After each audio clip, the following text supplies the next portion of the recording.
Buenos días queridos estudiantes, queridos alumnos de nuestra modesta casa de estudios Uribes School.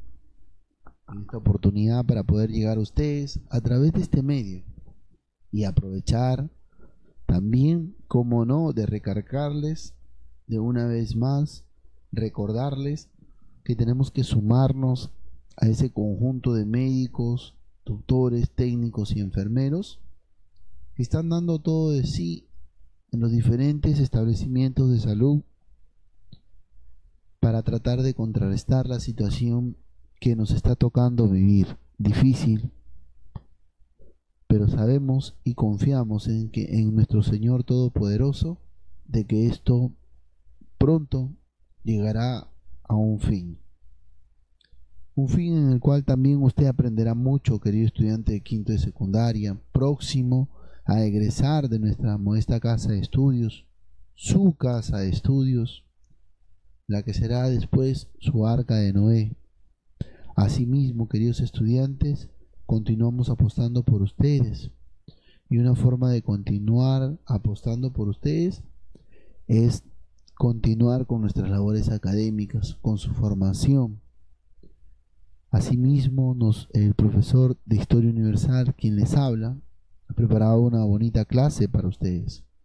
No sin antes haciendo un paréntesis para motivarlos, para que usted siga sumándose a esa labor,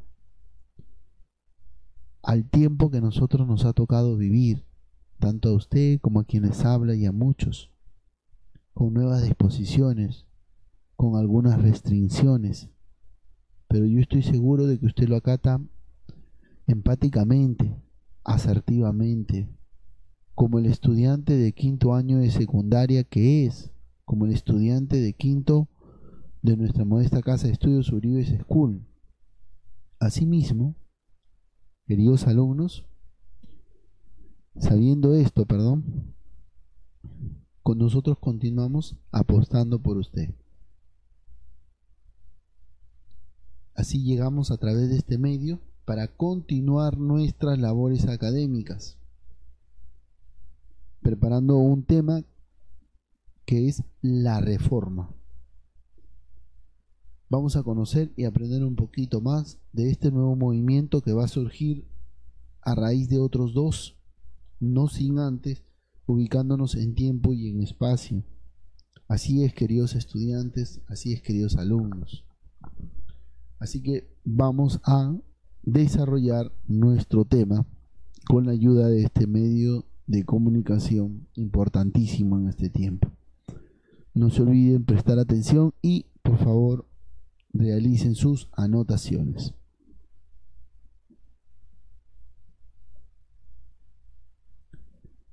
Nosotros íbamos a partir de la clase pasada explicando un punto importante acerca de la edad moderna, ¿no? De los temas que vamos a desarrollar, de a partir de dónde, pues vamos a abarcar estos temas de la edad moderna. Al finalizar la Edad Media, estamos hablando siglo XV hasta el siglo XVIII, en el cual se define la edad moderna. Algunos la definen diferente, otros la definen como que recién comienza en el siglo XVIII, otros no.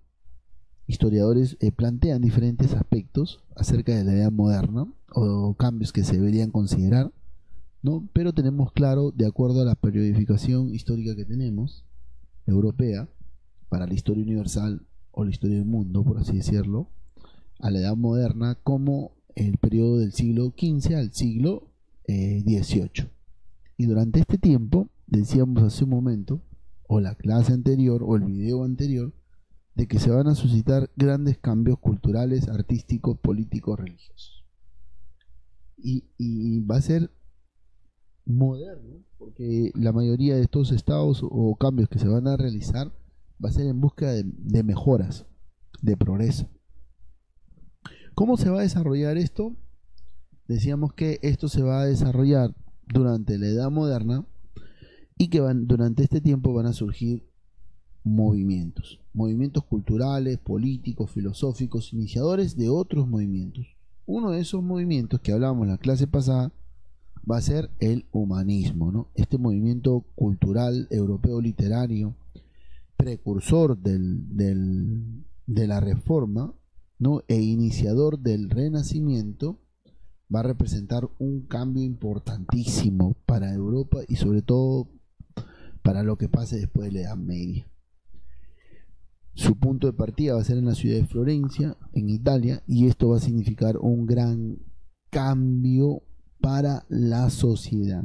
Profesor, pero si estamos viendo que durante la Edad Media la sociedad va a estar inmersa en una organización social clara y marcada, donde va a haber un grupo de personas que tienen ciertos beneficios y otras no. A eso se va a sumar que también va a estar el pueblo y la burguesía. Muy bien, eso es lo que usted está recordando, es muy cierto. Va a haber una sociedad clara, marcada en una pirámide social que va a tener ciertos beneficios. E inclusive la Iglesia Católica va a tener tanto poder durante la Edad Media que prácticamente va a definir y decidir emperadores. Eso es muy cierto. Entonces todo ese toda esa situación son las que tenemos claros, son las que tenemos clara que está pasando en la Edad Media. Y en esta Edad Moderna se va a buscar cambiar esa situación. Por eso dices que es un tiempo de cambios.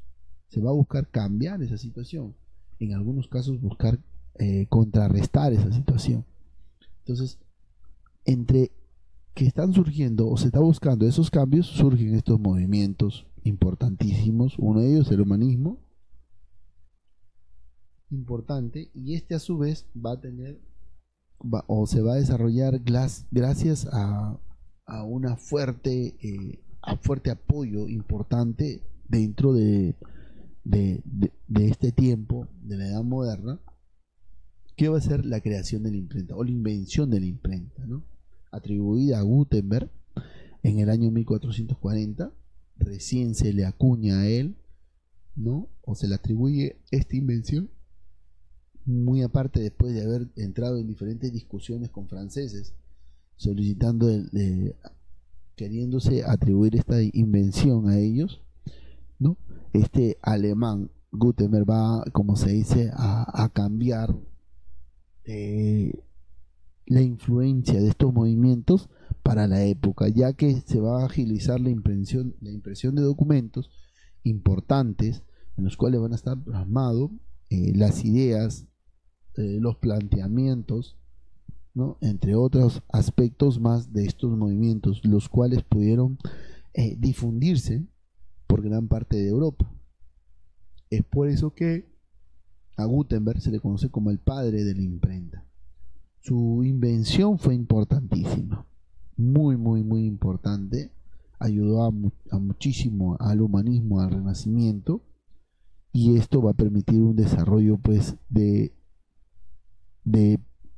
estos movimientos, no solamente en una determinada ciudad, sino por toda Europa. Hablábamos de las características y un punto importante del humanismo, que va a haber un desarrollo, y esto va a ser prácticamente la expresión que va a enlazar al surgimiento de un nuevo pensamiento, un nuevo movimiento, conocido como el Renacimiento. Recordemos un punto claro, ¿no? Ya cayó el Imperio Bizantino de Oriente. Los filósofos, pensadores, pintores, artistas, arquitectos van a empezar a migrar de ese territorio, ¿no? Y van a regresar a las ciudades que están alrededor de Roma. O sea, van a regresar a Roma Occidente. Los mismos que van a buscar asilo, refugio con papas, emperadores, monarcas. Entonces van a regresar y van a buscar asilo.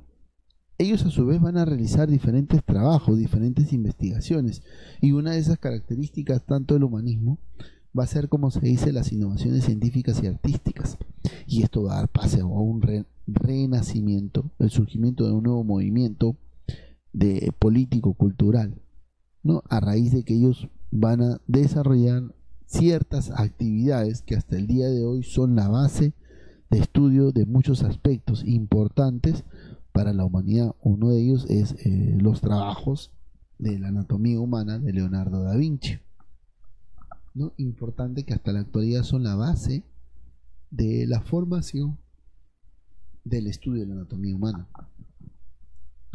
Estos a su vez van a realizar diferentes actividades, diferentes trabajos que se van a ver, como se dice, envueltos o contratados por la Iglesia Católica. ¿Qué estaba pasando en este tiempo o qué se vivía en este tiempo? ¿Cuál era la situación en la cual estaba pasando a la par? Recordemos que la Iglesia Católica, hace un ratito les decía cómo se presenta en la Edad Media. Se está presentando en la Edad Moderna, pero va a empezar a decaer. Va a empezar a decaer tanto que la imagen de la Iglesia Católica se va a venir al suelo. ¿Por qué se va a venir al suelo? La Iglesia Católica va a empezar a realizar algunas acciones que no están acordes con funciones de la Iglesia. Al no estar acorde con funciones de la Iglesia, ¿no? Ya va a empezar a decir, bueno, pues, ¿qué hago, no? ¿Qué es lo que está pasando con la Iglesia Católica? La Iglesia Católica no tiene, está pasando una crisis económica, ya que recuerden ustedes que ella se solventa del diezmo. Entonces, al no haber concurrencia, al no haber feligreses, al no haber asistentes a las reuniones de la misa, recuerden ustedes que la educación lo manejan ese grupo determinado de la Iglesia Católica. Al no va a haber diezmo, no va a haber pago. Entonces la Iglesia Católica va a empezar, ¿y qué hacemos para que todo esto cambie? ¿No? ¿Qué hacemos? Van a buscar, querer remodelar, querer mejorar o empezar a causar ciertas impresiones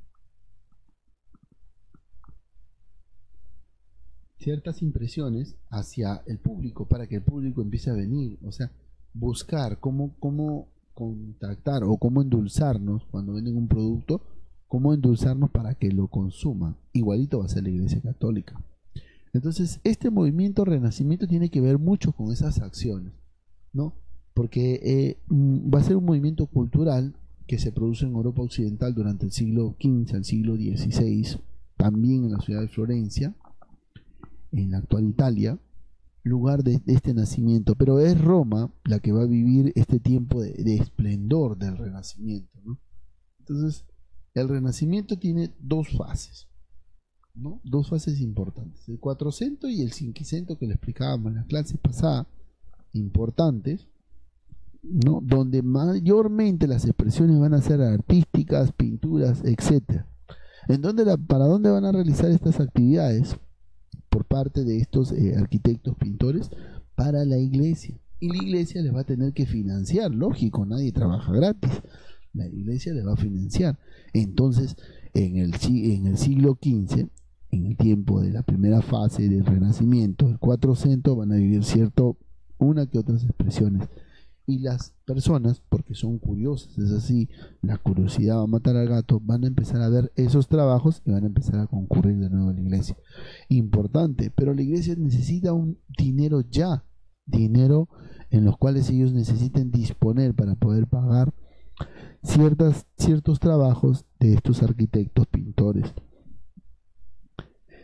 Y lo va a empezar a hacer hasta el siglo XVI, que es el siglo del Cinquecento, donde prácticamente llega a su máximo esplendor el Renacimiento, ya no en Florencia, sino en Roma, ¿no? ¿Y por qué lo hacen en Roma? Porque va a ser la Iglesia Católica la que va a contratar esos servicios, los mismos que los va a pagar. Pero la idea es cómo va a hacer la Iglesia para obtener beneficios, o sea, dinero. En lo que pensaban, la Iglesia va a empezar a realizar acciones desde el punto de vista para la época, como comportamientos que no están acorde de la situación. Entonces va a empezar a negociar. ¿Qué negociará la Iglesia? Vamos a desarrollarlo ahorita. Desde aquí parte nuestro tema, nuestra explicación acerca de la reforma.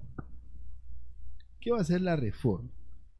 Recordábamos hace un ratito que yo les explicaba acerca de las acciones de la iglesia, de lo que la iglesia estaba cometiendo, haciendo. Entonces, a esas acciones y comportamientos que no van a estar bien vistos por algunos cristianos que van a venir de Oriente a Occidente, algunos cristianos, recuerden ustedes que la Iglesia Católica, Constantino legaliza el cristianismo y adopta nueva imagen el cristianismo con la Iglesia Católica y se empieza a desarrollar.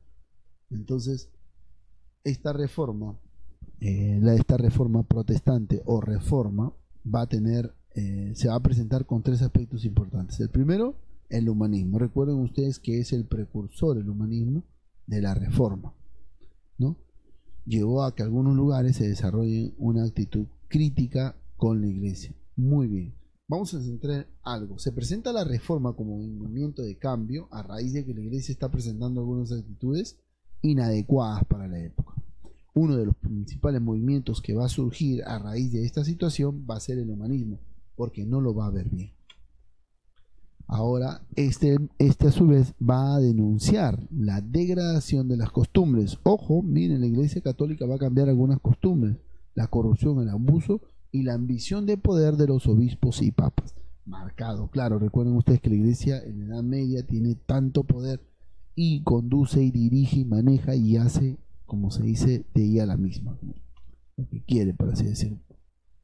A eso se va a sumar que va a haber ciertos monarcas y príncipes que van a buscar reforzar su poder y a la vez también quitarse esa sombra de la Iglesia Católica dentro de su organización política social.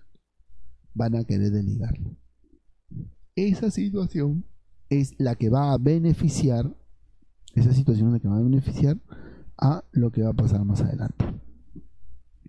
Entonces vamos a ver claro esta reforma, ¿no? Como conocido también como reforma protestante o simplemente reforma, va a ser el movimiento religioso cristiano, ojo, movimiento religioso cristiano iniciado en Alemania en el siglo XVI por Martín Lutero. Martín Lutero va a ser prácticamente el iniciador de todo esto, porque va a apreciar algunos comportamientos que no están acorde de la iglesia. ¿Qué comportamientos? La venta del perdón, la venta de las indulgencias. Esa venta, bajo documento, bajo dinero, va a ser uno de los, como se dice, una de las acciones en las cuales Martín Lutero va a considerar que la iglesia no está bien, y esto va a provocar un cisma de la misma. Cisma quiere decir que división, ruptura, fractura de la iglesia católica, para dar origen a nuevas hoy numerosas iglesias agrupadas bajo la denominación de protestantismo. Importante para este tiempo.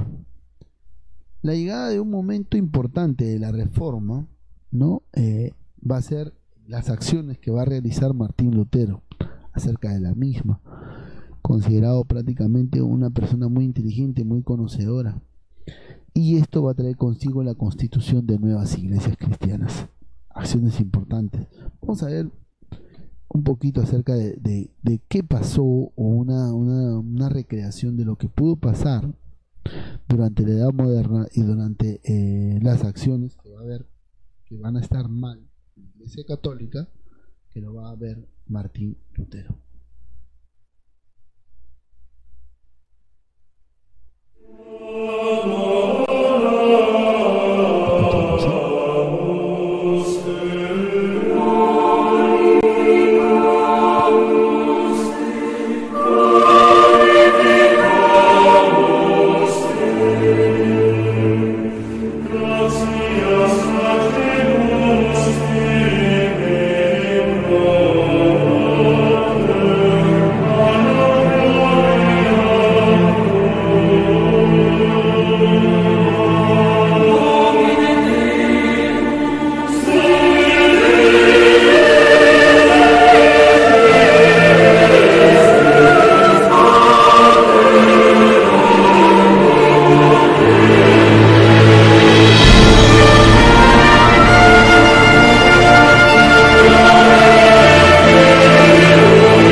Pedro y Santo Padre de la Iglesia Católica Romana. He anhelado a alguien que salvase a la cristiandad. Recemos porque haya llegado. Si de verdad creemos que Cristo es nuestro Salvador, entonces tenemos un Dios de amor. Y ver a Dios en la fe es poder contemplar su corazón amable. De modo que cuando el demonio os eche en cara vuestros pecados y diga que merecéis la muerte y el infierno, decidle esto: sé que merezco la muerte y el infierno y que conozco muy bien a aquel que sufrió y pagó en mi nombre. Se llama Jesucristo, Hijo de Dios, y donde Él esté, yo también estaré.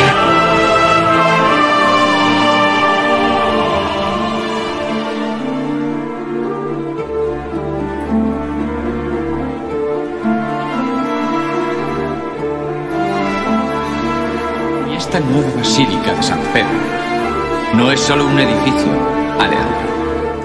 Es un símbolo de mi intención de restaurar la Iglesia de Cristo. Y Alberto podría ser una pequeña bendición para eso. Ofrece 10.000 ducados por mes. Pero Alberto está arruinado, Excelencia. ¿Estáis bien informados? Los Fluger le prestarán el dinero. Los banqueros imperiales. Un préstamo 8 años. ¿Y cómo se lo devolverá? Juan Tetzel.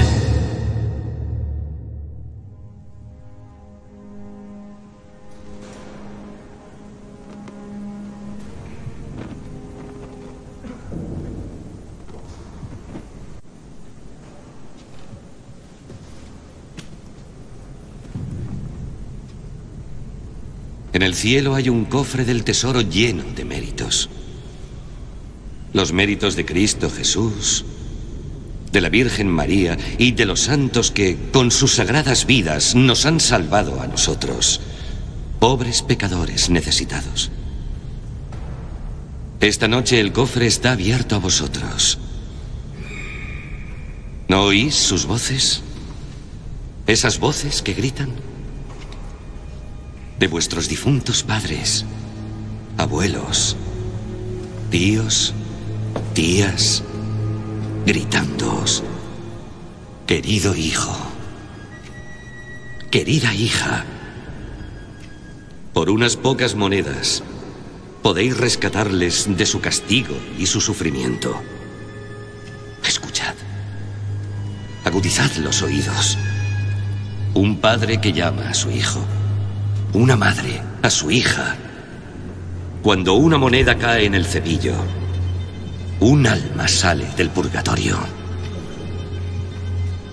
Hombre temeroso de Dios, ¿tienes una moneda para Cristo? Sí. Estos doctos padres esperan para escribir vuestro nombre y el nombre de vuestros seres queridos, vivos o muertos, en este vuestro pasaporte a los placeres celestiales del paraíso.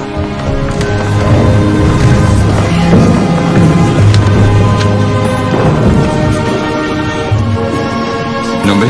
Anna Thaler. ¿Nombre? Guntram Berleck. ¿Nombre? Mary Pau. ¿Nombre? Grete. Aquí tienes. El siguiente. ¿Nombre? Gustav Liga. Pensad, si no podemos transmitir los evangelios de Cristo... Doctor Martín. ¿De qué le da? Doctor Martín. Sí, es cierto, estoy de acuerdo. Tendríamos que reunirnos. Sí, de acuerdo. He hecho esto por Grete. Firmada por el arzobispo de Mainz.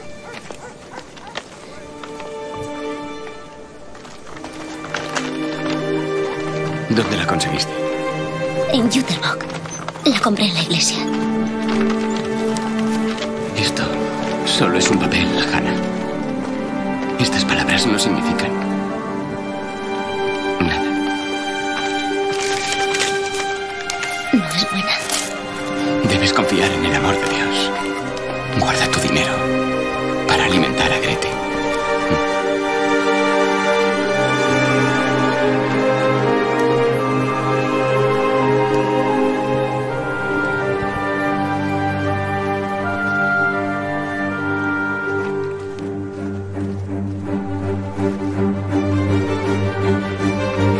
a Alberto de Mainz.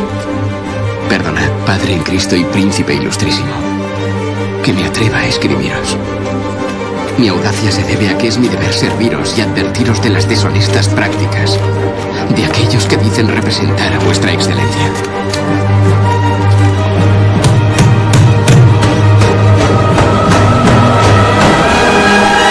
Cristo no ordenó predicar indulgencias, sino el Evangelio. Remitid esto a Roma. Hay que enseñar a los cristianos que aquel que socorre al pobre o ayuda al indigente realiza una obra mayor que si comprase indulgencias. Si el Papa puede vaciar el purgatorio, ¿por qué no lo hace por amor en vez de por dinero? Dios mío, ¿quién es este Martín Lutero? Fritz. ¿Qué? El doctor Lutero quería que todos lo viesen. Y lo verán todos.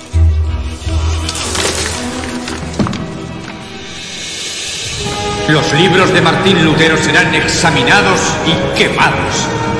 Cualquiera que se atreva a infringir nuestra excomunión y anatema padecerá la ira de Dios Todopoderoso y de los apóstoles Pedro y Pablo. Amén.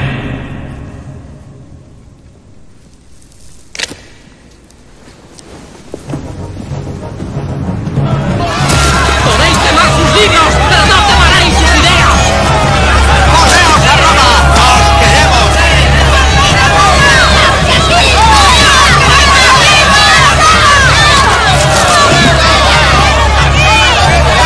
Por orden de su santidad, el Papa León X, todas las obras de Martín Lutero serán borradas de la memoria de los hombres. Martín Lutero dice la verdad.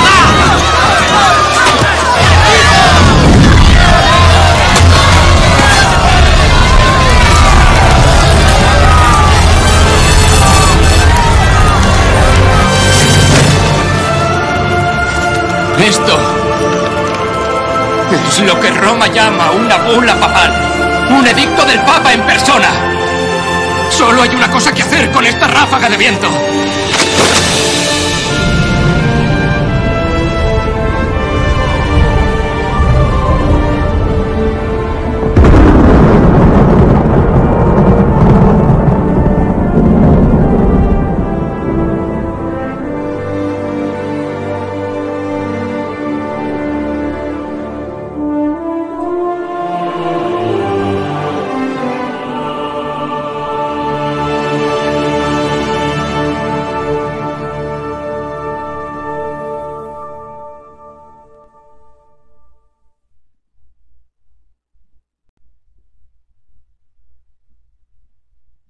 Fecha importante, 31 de octubre de 1517, en la iglesia de Wittenberg, Alemania, y la acción que realiza Martín Lutero ante esta situación que se estaba presentando en Alemania, y él prácticamente es el precursor importante, porque a partir de esa fecha las cosas cambian para la Iglesia Católica. Entonces, a raíz de que se va a vivir un nuevo tiempo, Martín Lutero va a iniciar su reforma, y a la acción que él realice se va a llamar la Reforma Luteriana. Chicos, continuamos acerca de esta reforma. Ya esta reforma va a traer consigo una serie de cosas, una división en la iglesia, un cisma para la Iglesia Católica durante el tiempo del Papa León X, a raíz de que él aplica una doctrina de indulgencias, ¿no? La venta de la absolución de los pecados, vender el perdón, como se dice. Y eso va a estar en contra de las costumbres de la iglesia, y Martín Lutero va a expresarse, ¿no? Va a expresarse acerca de esto y va a incomodarse. Lo mismo que va a dar origen a su reforma, la Reforma Luteriana, donde va a buscar querer cambios profundos en el comportamiento y uso del dogma de la Iglesia Católica. Así se va a llevar consigo a una de las primeras situaciones de división de la iglesia.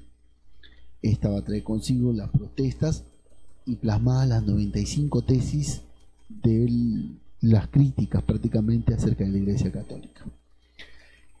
Van a haber otros representantes que van a seguir este ejemplo de Martín Lutero.